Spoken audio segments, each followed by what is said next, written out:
Nyakoromo ginena ka intere kanyal tudri kode namba matudruok mar 3-6-9-1 YouTube, Facebook kaachiel kod X mar Ramogi TV.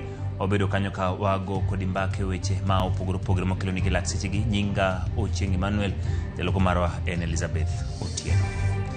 Kawachako en kanisa mar Jesus Winner Ministry ose oganda kuom kelo liete solro ma jatend piny Kenya William Ruto ne osingo negi ma shillings million 20 kagiwacho ni jatend piny en achiel kuomgi kendo ni thuolo mar golo chiwo mana kaka jomoko.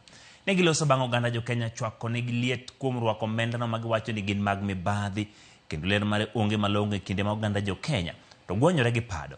Kachendo mag thieth ni e kind Akuru gi Asumbi e kinde mar Owere bende bugo monjo kanisano Jumapil mabiro kase okang' makamano. Lydia Okeyo nigi ler. Jumapil mokadho ne en mor kod ilo e kanisa mar Jesus Winner Ministry bang' jatend piny Kenya William Ruto chiwo singo mar shilling million 20 kendo singo konyo choko shilling million 100 mar konyo gero kanisano.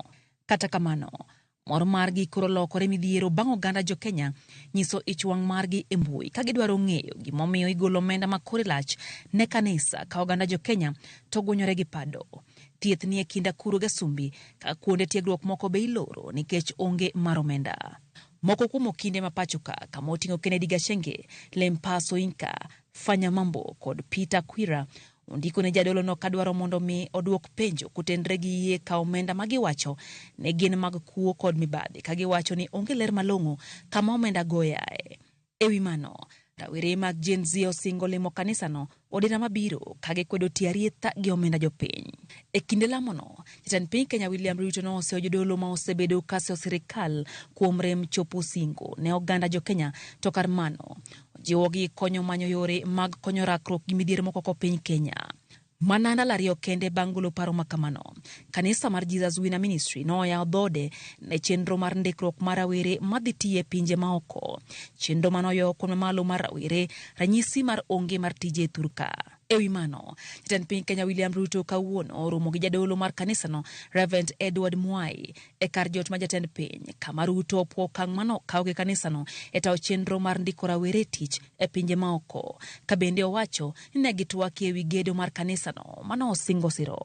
Kagichiwo ler margi kawuono, kanisano yango ni nyaka sani pok gedo omenda mora mano osingi gi jatend piny Kenya William Ruto maromo shilling million 20 to kata kamano giwacho ni jatend piny no chako limo kodgi e 2009 kendo en thuolo golo chiwo kaka jolemo mamoko. Watu walikuwa na plinch kwa sababu ya ujenzi mpya. Bishop mwenyewe alisema tungependa kukuomba kwa sababu tuko na mjengo ya kujenga kanisa na kwa sababu watu wameplinch hata members hata sisi wachungaji hata wazee wa kanisa hata kama aliplinji tulichukua tu ni kama vile mtu yoyote mshirika anayesimama by the way tunachanga hata mingi kuliko hiyo. Kanisa no kwedo mago mosebedo kalie korin nagi yako lop kambi jolweny man Roysambu lo magi wacho ni negi ng'iyo kuom uchumi to kambi no gedo nyake lopgi kendo mano ema negi kwa jatend piny mondo konygi mondo mi duok negi. Nimeona mawakili wazima wakisema ati kanisa imepatiwa shamba ya jeshi.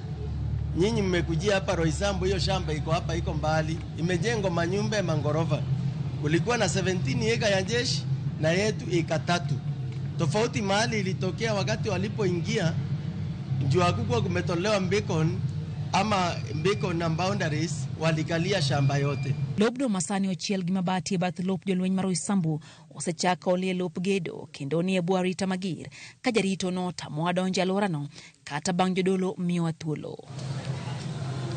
E kinde ma penjo opogore medo tucho kotendre kod kit omenda mano sinkel gi jatend piny Kenya William Ruto e kanisa ni mar Jesus Winner Ministry gi kwa oganda jo Kenya mondo pog weche mag Nyasaye gi siasa kagiwacho ni ng'ata ni thuolo mar chiwo ne tich Nyasaye. Karibuni Jesus Winner. Lydia Okeyo, Ramogi TV, Roysambu, Nairobi.